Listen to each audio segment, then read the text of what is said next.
Hey, Stand Tall with Dave Brown. Do you ever be around people that are just annoying as heck? I mean, it's just like it's not hard to do today.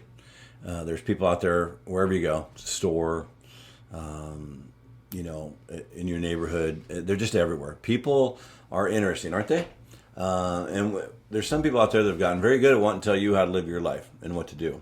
And so I'm always dealing with this because I have people attacking me because of my school board issues, or how I feel about stuff, or resigning from my coaching position because I don't agree with boys playing girls sports.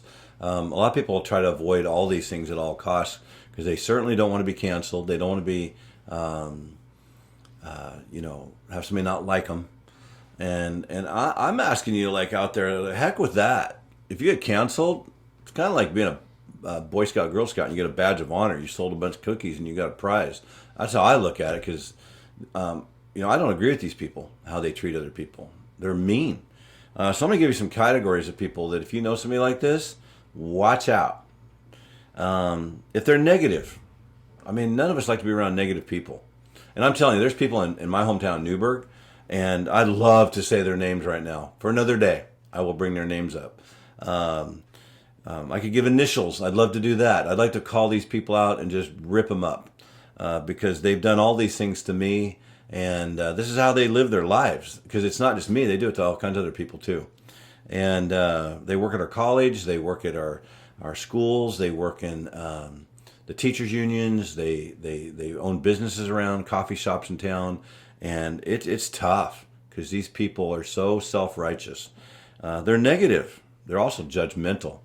Oh, they can't help but judge you. Even in the cancer culture that we've had the last 4.5 years, even before that, these kind of people were frustrating to be around. They're arrogant. Holy smokes. To think that they're just smarter than you, where they got to tell you what's up and how to live your life. They're arrogant. That's a tough one for me because, they like to think they're the smartest person in the room. Really? Usually the smartest person in the room is the person who doesn't say much. They play the victim card all the time. Holy smokes. Got to play that victim card. Boy, I'm just poor me, poor me, poor me, poor me. As a coach, I'm like, heck with that.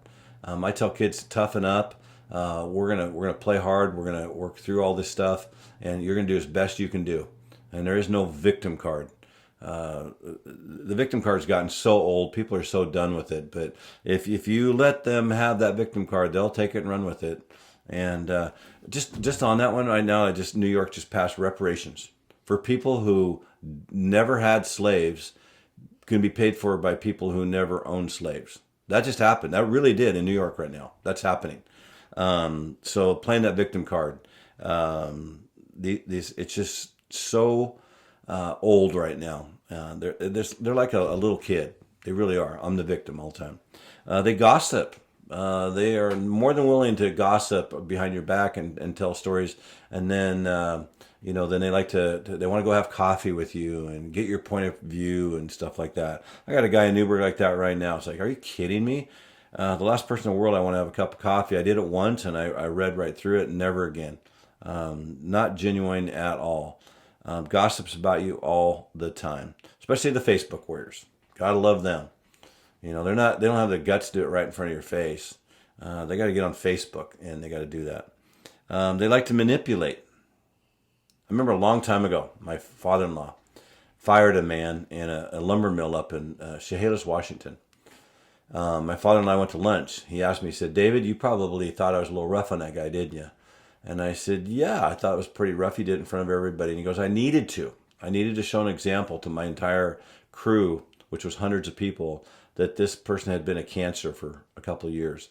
And he goes, David, let me tell you something about that guy's style that he fired. If you use control, fear, and manipulation in your management style, you're masking a deficiency in your management style. So think about that and go back to any situation that you're in. If somebody that you're around uses fear, control, or manipulation at work, sports, in the home, in your neighborhood, at church, politics, fear, control, and manipulation, they are hiding a deficiency in their skill set. And I think we all know that a lot of people that get to be managers and principals and superintendents and things like that, their skill set's not that great. They just got there because they figured out a way to make the system work for them. They had a good resume.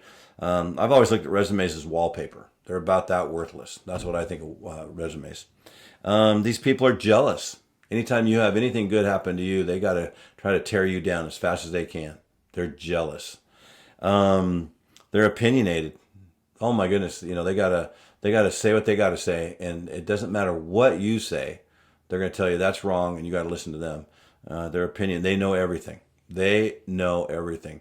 We had a lady come to our school board meeting, sit in the front row, and all you had to do is say, "Are you the smartest person in the room?" And she was. She was just like, she would pretty much tell you, "I'm pretty much the smartest person in the room," and you're just like, it's just so it's a turn off. You don't even want to have a dialogue with her. They're control freaks. What did I say about control? Control, fear, and manipulation. They like to control everything. And those kind of people are absolutely the worst. And they waste your time. So when you look back at that, I'll go really quick. Negative, judgmental, arrogant, victims, gossipers, manipulators. They're jealous, they're opinionated, they control, and they waste your time. So why are you spending time with these people? Move on. Don't give them any air to make their fire go. I say walk away from those people. From the whole be a Christian standpoint, I'll just be discerning and stay away from harmful people, one. And two, I'll pray for my enemies. I have a hard time still praying for specific people. I am not that great of a Christian, but I will try to pray for my enemies, and maybe they can get a little nicer. So remember that control, fear, and manipulation one. I think that might help you in a lot of situations to avoid being so frustrated and to have discernment to stay away from those kind of people and live a happier life. So Dave Brown, stand tall. Go to our website anytime you want to. And we have all the education and all the politics and the people stories and the sports stories coming and the Jesus stories. So thank you. Hey, we'd like to do a shout out to Stand Tall. We're growing way faster than we even dreamed of. So thank you to everybody that's supporting us out there. A great way you can support us is to go to our website, and we'd love to have you give to Stand Tall. We want to fight for everybody that needs somebody to stand tall for them. Right now, our big push is for girls and women's sports. Dallas Malloy and Riley Gaines and all the people out there that have reached out to us, we want to help them, and we want to help you, and we want to help your neighbors, and we want to help everybody. We don't care what state you're from. We don't care where you're from another country. Stand Tall wants to stand with you. Please go on there and give and donate, because we're going to turn around and help other people out. And then we do have some merch on there. There's some sweatshirts, and I have a t-shirt I'm wearing right now. We've had a lot of people asking for these, and so we'd love to have it. We're going to add hats down the road. There might be a different logo on some stuff. We might have 2 or 3 of those coming up there, and we would love it. So go to the website, standtallwithdavebrown.com, and you can also email us at standtallwithdavebrown at gmail.com and tell us what you're thinking. And we'd love to get some of you guys on the show, no matter where you're from. We have people from all over the country wanting to be on our show right now. And we're going to grow this thing, and we're all going to stand tall together. So thank you so much.